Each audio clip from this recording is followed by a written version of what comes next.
we also didn't talk about the Dan Hardy versus Herb Dean incident. Yeah, that was yeah, the event had everything. It had amazing performances, it had things, had drama outside the cage. What do you think about that incident? Who's in the wrong? Who's more in the wrong, perhaps? I'm not sure. I mean, I watched the ending of the fight quite a couple of times, and I listened to what Herb Dean had to say, and I listened to a part of Dan Hardy's some video where he was talking. It was quite a long. I think he made an hour-long video where he commented on the situation. So I didn't listen to all of it, but I at least I tried to hear his perspective. I mean, I guess there are two things that you can talk about in this situation. One, the stoppage itself, and the other thing is, the relationship between the referee, the commentators, and so on. So, talking about the stoppage itself, I mean, was it late? Yes. Is Herb Dean at fault here? I don't think so. Because as some noticed, I think that's very important to emphasize. Herb Dean was behind the fighters. It was, I think, yeah, he only saw them from the back. When what's the guy's name that fell down, that got knocked out? Um, I actually don't know. I think he was another. Uh, oh, it's Jai Herpert. That's the guy's name. And his opponent. That was Francisco Trinaldo. So yeah, when Herbert fell down, you could see that he was knocked out.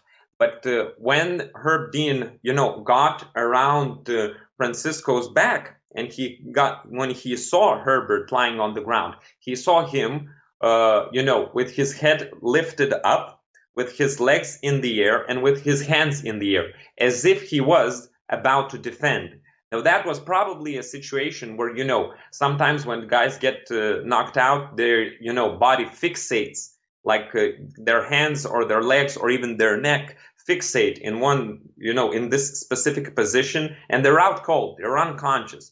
But they're still, their hands aren't wobbly, they're fixated in this moment. So I'm not sure what's the, biology behind this, but, I guess their muscles get tense or so on, whatever. But I mean, I could see that in this situation, Herb got the impression probably that, the guy is on the ground, but he's still trying to defend. What discredits this impression is the fact that, tell me his name again, the one that won the fight. Trinaldo.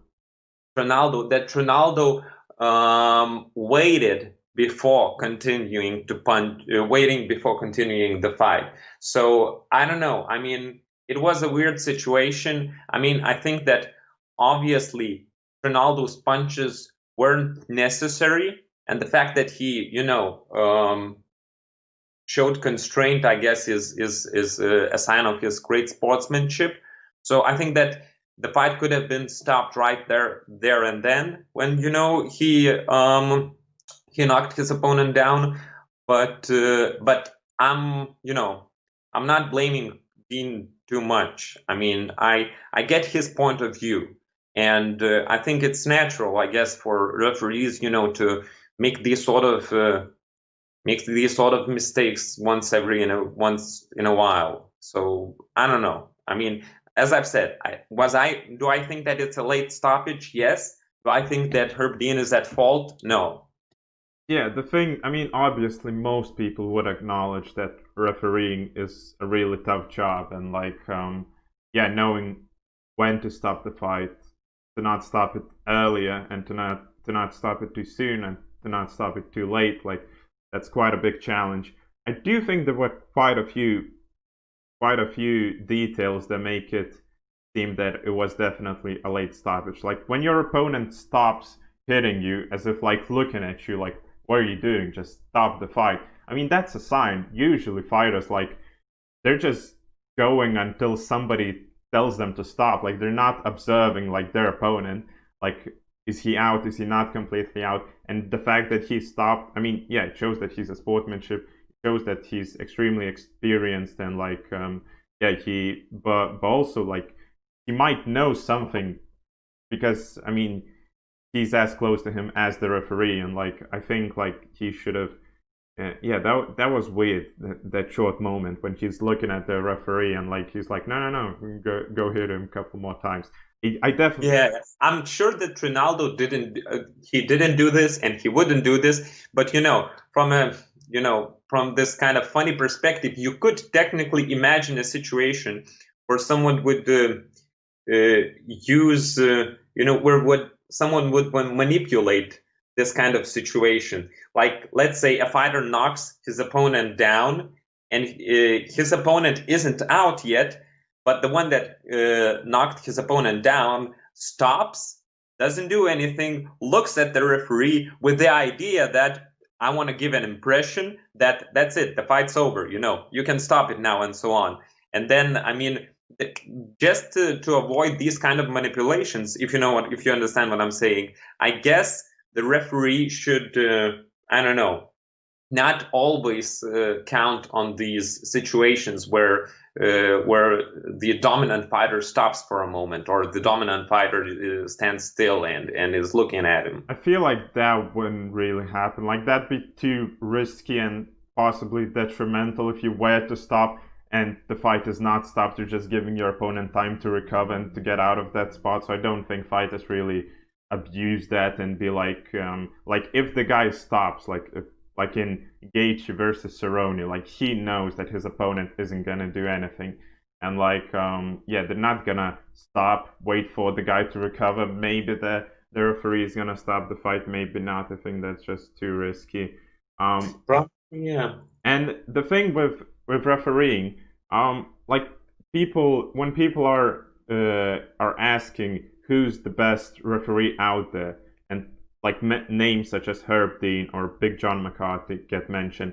And the thing is, I just don't see, like when I look at referees, I don't see great referees. I see horrible referees, like the the Asian referee Yamasaki, I think, and then I Mm-hmm. see, and then I see fine referees like Herb Dean and the others. Like it is such a tough job, and like people look at it as if it's the first questionable stoppage of Herb Dean, but he had quite a few, and it's not.